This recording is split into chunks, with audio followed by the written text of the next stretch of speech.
This is the final in our series of videos looking at the importance of family in A Christmas Carol. This time we're going to focus on an exam question and how to prepare an exam response to that question.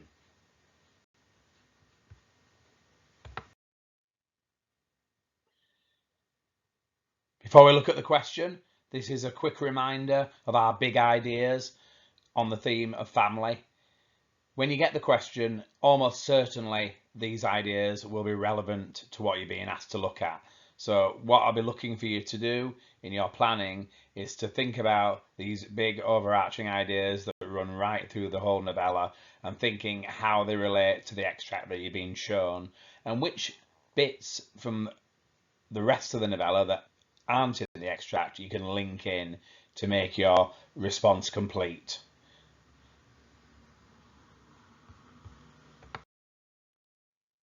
This is just a quick reminder of the 3 assessment objectives. For most of the questions on the literature paper, the mark is out of 30. The marks are divided between all 3 assessment objectives, with the weighting doubled in assessment objective 1 and assessment objective 2. So they are worth a maximum of 12 each out of 30. And assessment objective 3, which is context, is worth 6 marks. So in the first video we looked at the kind of things we might say about the supernatural and the different spirits that visit Scrooge in the novella. We also touched a little bit on the evidence that we might use, but this video is all about looking at the evidence in a smart way so that you're not going to be burdened with having to revise too many quotations in preparation for the exam. And we'll also be looking at assessment objective 2 in a little bit more detail in terms of the things you would say about the pieces of evidence that you have chosen, because they will be the things that will get you onto the higher levels for assessment objective 2. So not just what techniques are used by the writers, but how those techniques are used and how they generate meaning.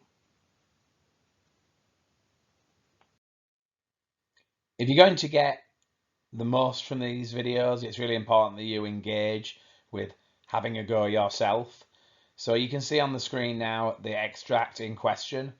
This is a description from Stave 3, where we've shown the Cratchits at Christmas time. So it's the Ghost of Christmas Present, and it's a description of the appearance of the Cratchits, the kind of things that they're wearing, and there's a little bit of a hint of the kind of Christmas that they have. So what I would like you to do is spend 5 minutes looking at the text, read it carefully.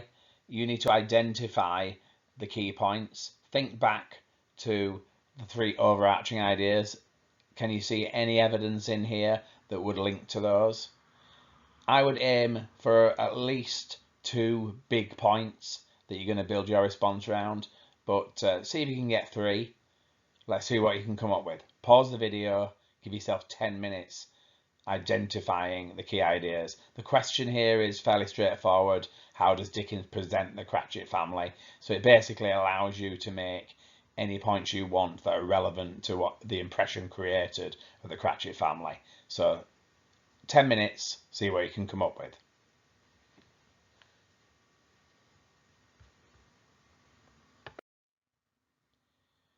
Okay, this is my highlighting. As you can see, I've used 3 different colours. The colour coding links quotations that suggest similar themes. So see if you can see what they are. Do they match with yours? So what have the 3 little bits in green got in common? We've got the reference to Bob having just 15 copies of his Christian name each week. We've got a reference to the Poley in a twice turned gown. So the clothes that Mrs. Cratchit is wearing have been twice turned. Do you know what that means? And then we've got a reference to her wearing ribbons, brave in ribbons, which are cheap. And then finally, Peter Cratchit wearing his father's shirt, which has been gifted to him, and it's described as a monstrous shirt collar. So think about those. What have they got in common? Look at the 3 quotations in yellow. What have they got in common? A little bit more difficult, I think that one is. It talks about the Ghost of Christmas Present blessing Bob Cratchit's four-roomed house. We've got a reference to the honour of the day, which seems to suggest something about the importance of Christmas Day, and then a reference to fire. Can you remember anything we've said about fire from previous videos that might link to some big overarching ideas? And then finally, in blue, what do all these have in common? Rejoiced, gallantly attired, yearned to show his linen in the fashionable parks, basking in luxurious thoughts, danced about the table, exalted Master Peter Cratchit to the skies. Is there anything that suggests about what kind of family this is? Pause the video, look at your notes, see if you've got any similar ideas to those, or you know what those quotations have in common. Okay, so these are the quotations by group. So I identified the green ones together because they all show the poverty of the Cratchits. He's not well paid, Bob, so when it talks about the 15 copies of his Christian name, it's talking about the fact that he has 15 bob a week, and a bob is 5p, so that's the equivalent of £1.50, which is his weekly wage. The two references to clothes to do with Mrs. Cratchit suggests poverty, because if she turns her gown, that means she turns it inside out, so it can be worn as new again. But if she's twice turned it, the gown is back to the way it was, so it suggests a gown that is obviously well used.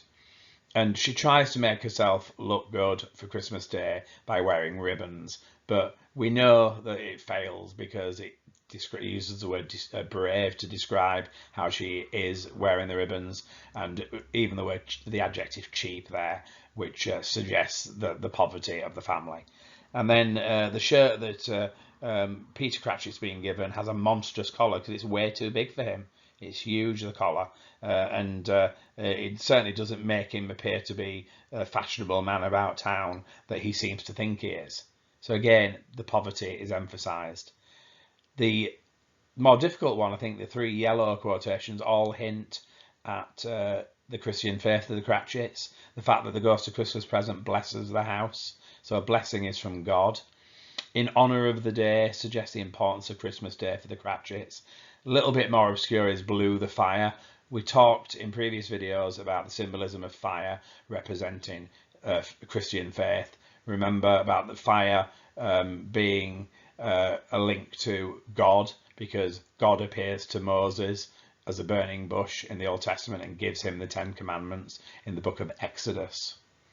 And then finally, I think the blue quotations all show the sheer joy of the Cratchit family. They are poor, but the words that are used to describe them suggest that they kind of grab at life and enjoy it. So we've got the word rejoice. I mean, that's quite a religious word as well, praising God. The word yearned, you know, the fact that Peter wants to be seen in this new shirt, he's so proud of it.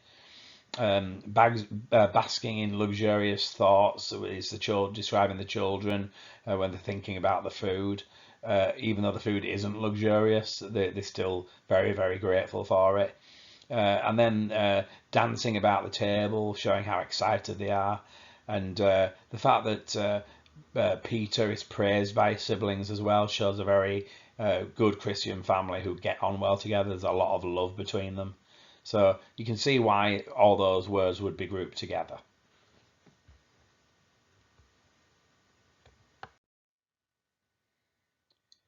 Okay, so we've got some key parts of the text identified and grouped together.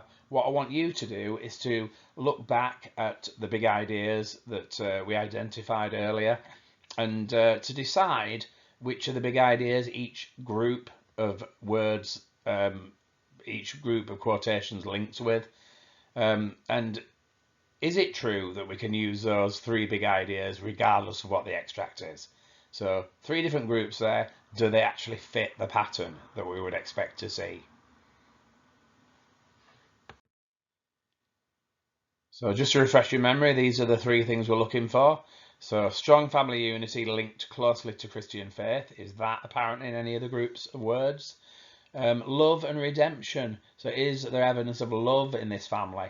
The extract really isn't about redemption because it doesn't really deal with Scrooge. So let's focus on the love part of that. Are there examples there which show the love of this family? Is there anything in this extract that you can link to Dickens' intention that everyone should have a responsibility to protect the most vulnerable, addressing poverty? So is there any of those quotations linked with poverty?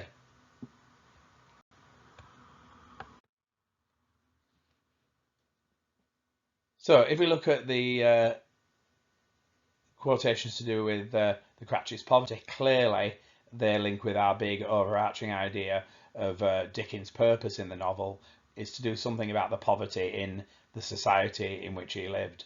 He was attacking the greedy rich who did nothing to help the poor. Not all the rich, just the ones like Scrooge who pursued wealth and who backed the systems suggested by the practices of Thomas Malthus, the poorhouses, and the workhouse and the prisons and those systems for dealing with people who didn't have enough. So if you look at the three examples there, they all suggest the poverty of the Cratchits. It's quite subtle, but it's enough. They don't have the money to buy clothes, and Bob's salary is not very much, only £1.50 each week. At the bottom there we have the writer's methods used there. So we've got the pun on Bob's name, 15 copies of his Christian name. And the reference to the money, interestingly, is ironic because he doesn't have much money, but also use of the word Christian name, emphasising that Bob is a Christian. We have adjectives that suggest poverty as well, twice turned and cheap. And then emotive language suggested by the word ribbons, by the word brave in the phrase brave in ribbons. So you can see how you've got enough information there to turn the analysis of those words into something quite developed and linking it to contextual ideas at the time to do with the world in which Dickens lived, the fact that the Industrial Revolution had created poverty and that we really needed to do something about it, and that is the purpose of the novel. So again, one of the big overarching messages is absolutely central in this particular question.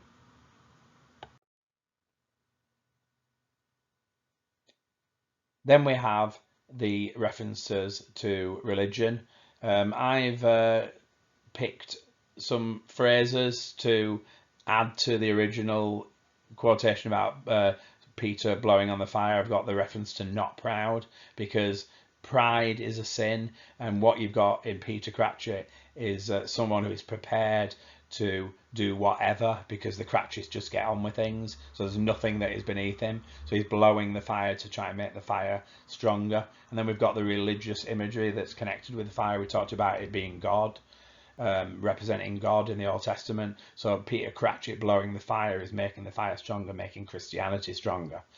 Right at the start of the extract as well, we've got the fact that the house is blessed by the Ghost of Christmas Present because the Ghost of Christmas Present blesses the houses of the poor because they're the most deserving, particularly a family like this who have faith in God.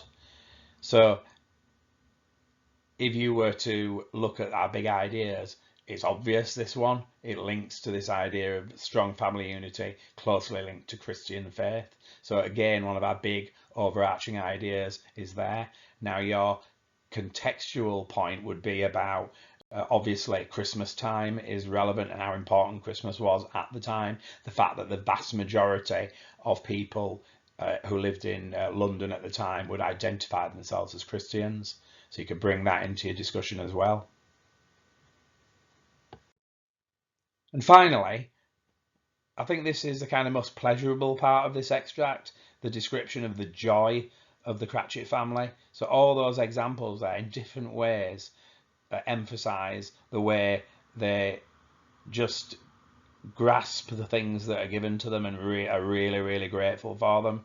So we've got all these words that suggest that. It's a semantic field because all those words have in common the fact that they suggest joyous celebration, basking, dancing, exalted. They're all very positive words. Somebody basks, it means they kind of enjoy the moment. Dancing is an exuberant thing to do when you're feeling happy. And the way the younger Cratchits praise their brother, they exalt him to the skies. It's exaggerated almost, but again, it's quite joyous.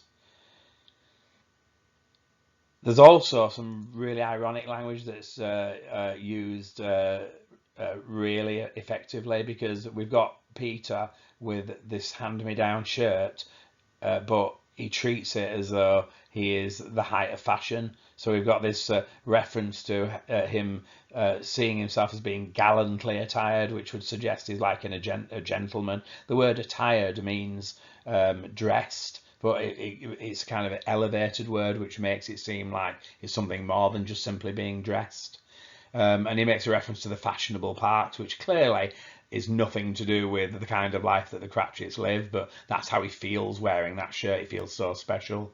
And that's also reinforced by the word luxurious, the adjective luxurious, as though it is luxurious, but it's actually a hand-me-down shirt. Now, that links clearly to the love in this family, because everything about their responses to everything links to love. Obviously, it's about the Christian message as well, because they're grateful for everything they have.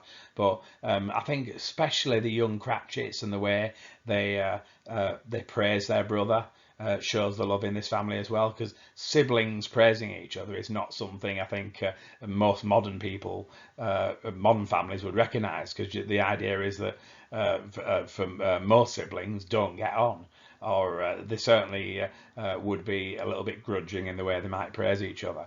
But these siblings all love each other, and that's apparent in the way they treat each other.